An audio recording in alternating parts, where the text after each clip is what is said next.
Lu pernah gak sih mikir gitu, kenapa sih tawuran tuh kayaknya selalu identik sama masyarakat yang enggak punya duit? Kayak udah ketara aja gitu. Kalau denger berita tawuran, pasti lokasinya tuh di daerah kumuh dan lingkungan padat penduduk, atau ya kelas bawah lah. Nah pertanyaannya, kenapa sih ini bisa terjadi? Kok seakan-akan tawuran jadi semacam budaya di kalangan yang kurang mampu? Nah di video kali ini gue bakal bahas dari berbagai sisi, dari sisi psikologi, sosial, sampai dampaknya buat masyarakat. So tonton videonya sampai habis.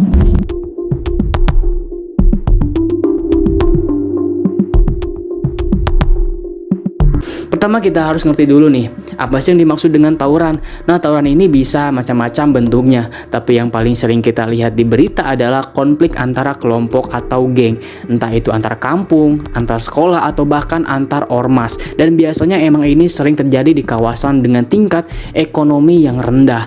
Nah faktanya, banyak riset yang bilang kalau tawuran atau kekerasan massal tuh lebih sering terjadi di lingkungan yang keras dan terbatas secara ekonomi. Kenapa? Ya karena tekanan hidup dan frustasi di kalangan bawah lebih tinggi. Jadi kalau lu tiap hari berjuang buat cari makan, tekanan mental lu juga pasti beda dibanding yang hidupnya tuh lebih enak. Jadi apa hubungannya sama kemiskinan? Nih lu pasti sering denger kan, kejahatan dan kemiskinan ini tuh sering banget munculnya tuh berbarengan. Dan ya emang bener gitu, faktor ekonomi adalah salah satu penyebab utama kenapa tawuran lebih banyak dilakukan oleh masyarakat kalangan miskin. Orang-orang di lingkungan miskin tuh sering kali hidup di dalam kondisi serba kekurangan, pendidikan rendah, pekerjaan terbatas, dan akses ke fasilitas umum yang memadai juga nggak ada. Itu semua bikin mereka punya keterbatasan dalam melihat masa depan yang lebih baik. Nah keterbatasan ini menciptakan rasa frustasi yang gede banget. Dan kadang-kadang satu-satunya cara buat ngeluarin emosi itu ya lewat kekerasan. Jadi mereka melihat kekerasan sebagai jalan buat nunjukin eksistensi diri atau kelompok mereka. Lalu yang kedua adalah faktor sosial dan kultural. Jadi banyak lingkungan miskin yang punya budaya kekerasan yang kuat. Ini tuh bukan berarti semua orang di sana tuh suka kekerasan, tapi karena tinggal di lingkungan yang keras membentuk mereka jadi terbiasa dengan konflik sejak kecil. Nih kalau lu amati, anak-anak di daerah miskin tuh sering kali sudah lihat orang tuanya tuh ribut masalah ekonomi, atau gak teman-temannya terlibat dalam konflik lah. Nah dari situ mereka tuh belajar kalau untuk bertahan hidup mereka harus kuat secara fisik dan enggak takut buat berkelahi. Jadi kalau ada masalah atau gesekan dikit, responnya tuh ya langsung kekerasan gitu. Nah ini beda banget sama anak-anak di kelas menengah ke atas yang dididik dengan cara menyelesaikan masalah tuh secara lebih tenang atau lewat jalur hukum. Kemudian faktor lain yang gak kalah penting adalah pendidikan di kalangan miskin. Pendidikan seringkali bukan jadi prioritas utama. Banyak dari mereka yang harus putus sekolah demi membantu ekonomi keluarganya. Nah, minimnya pendidikan ini bikin mereka nggak punya cukup pemahaman tentang cara penyelesaian masalah yang lebih produktif atau damai. Jadi mereka nggak diajarin cara berdiskusi dan cara menyelesaikan masalah tanpa adanya kekerasan. Jadinya kalau ada konflik, mereka cuma tahu satu cara, yaitu lewat pakai jalur fisik. Dan ini nggak cuma terjadi di Indonesia doang loh. Banyak studi di berbagai negara yang menunjukkan hal yang sama. Pendidikan yang rendah sangat berkolerasi dengan tingkat kekerasan. Lalu faktor psikologis juga nggak bisa kita abaikan. Orang-orang yang hidup dalam kemiskinan seringkali punya rasa putus asa dan nggak berdaya. Jadi mereka nggak punya kontrol atas hidupnya sendiri. Dan seolah-olah apapun yang mereka lakuin nggak akan mengubah nasib mereka. Nah tekanan mental yang harus menerus ini tuh bikin mereka lebih gampang marah dan lebih gampang tersulut emosinya. Kalau udah ada atau pemicu kecil, entah itu gesekan antar geng atau masalah pribadi, mereka langsung nyari output buat ngelepasin semua emosi negatif yang mereka tahan. Nah dan sayangnya tawuran sering jadi pelampiasannya. Satu lagi yang harus kita perhatiin adalah pengaruh lingkungan dan geng sosial. Di daerah miskin, solidaritas antara kelompok atau geng itu kuat banget. Ini sebenarnya bisa jadi hal yang positif, tapi seringkali juga jadi negatif. Jadi kalau satu orang dari kelompok lu diserang, lu harus balas dendam gitu. Nah geng-gengan ini tuh menciptakan chaos. Rasa solidaritas ini kadang-kadang bikin lebih penting daripada keselamatan pribadi. Nah karena udah ada budaya ini, mereka tuh enggak ikutan berantem tuh jadi bakal dianggap pengecut gitu, atau enggak loyal lah sama geng atau kelompok mereka.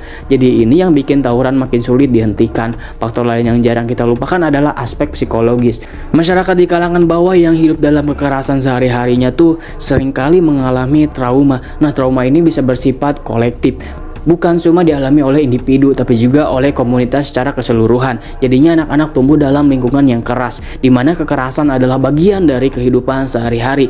Jadinya mereka terbiasa dengan konflik dan lama-kelamaan kekerasan bukan lagi hal yang mengerikan buat mereka. Trauma ini bikin mereka lebih mudah buat terlibat dalam kekerasan di kemudian hari. Lalu mereka merasa nggak punya kontrol atas hidup mereka, dan satu-satunya cara buat merasa berkuasa adalah dengan cara kekerasan ini. Nah, ini tuh udah kayak lingkaran setan yang susah diputus gitu. Di kalangan miskin, banyak orang yang hidup tanpa status atau identitas yang kuat. Mereka tuh nggak punya pekerjaan tetap, nggak punya prestasi akademis, dan nggak punya kekayaan buat ditunjukin ke dunia. Jadi gimana cara mereka nyari sensasi? Ya salah satunya tuh lewat tawuran ini.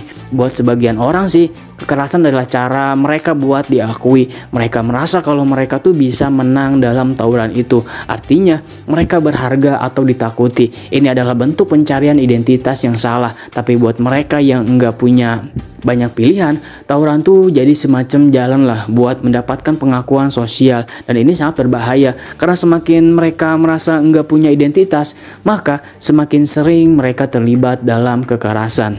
Lo pernah nggak sih mikir media dan hiburan juga ikut berperan dalam normalisasi kekerasan di film-film atau bahkan game? Jadi kekerasan seringkali digambarin sebagai sesuatu yang cool atau keren. Nah, anak-anak di kalangan miskin yang kurang pengawasan orang tua tuh sering banget terpapar sama tontonan atau game yang penuh dengan kekerasan. Dan ini tuh membentuk pola pikir mereka dan menganggap kekerasan jadi sesuatu yang normal dan bisa diterima. Ditambah lagi, media seringkali eksploitasi tawuran buat naikin rating atau traffic. Mereka tuh nggak ngasih solusi, tapi cuma ngeliput tanpa ngebahas akar masalahnya. Ini yang bikin masalah tawuran jadi susah hilang. Terus apa dampaknya buat masyarakat luas? Jelas gede banget. Pertama, tawuran menciptakan rasa nggak aman di lingkungan tersebut. Orang-orang jadi takut keluar rumah, kayak sekolah, lalu bisnis juga tuh kena imbas karena daerahnya tuh dianggap rawan. Dan jangan lupa biaya kesehatan buat orang-orang yang terluka dalam tawuran itu gede banget.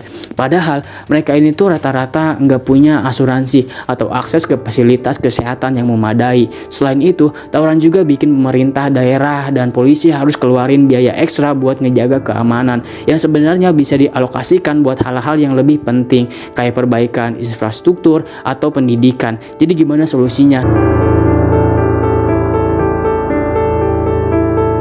Jelas ini bukan masalah yang bisa diselesaikan dalam waktu satu malam, tapi yang paling penting adalah pendidikan dan kesempatan ekonomi. Kita harus ngasih akses pendidikan yang lebih baik buat anak-anak di kalangan bawah, dan juga ngebuka lebih banyak lagi kesempatan kerja yang layak buat mereka. Kalau mereka punya harapan dan tujuan hidup, mereka tuh nggak bakal merasa perlu terlibat lagi dalam kekerasan. Selain itu, pemerintah juga harus serius dalam memperbaiki fasilitas di daerah miskin supaya masyarakatnya bisa punya lingkungan yang lebih aman dan nyaman. Dan yang terakhir, kita juga perlu ngasih ruang buat mereka yang menyalurkan energi dan emosi mereka ke hal-hal yang lebih positif kayak olahraga atau kegiatan kreatif lainnya.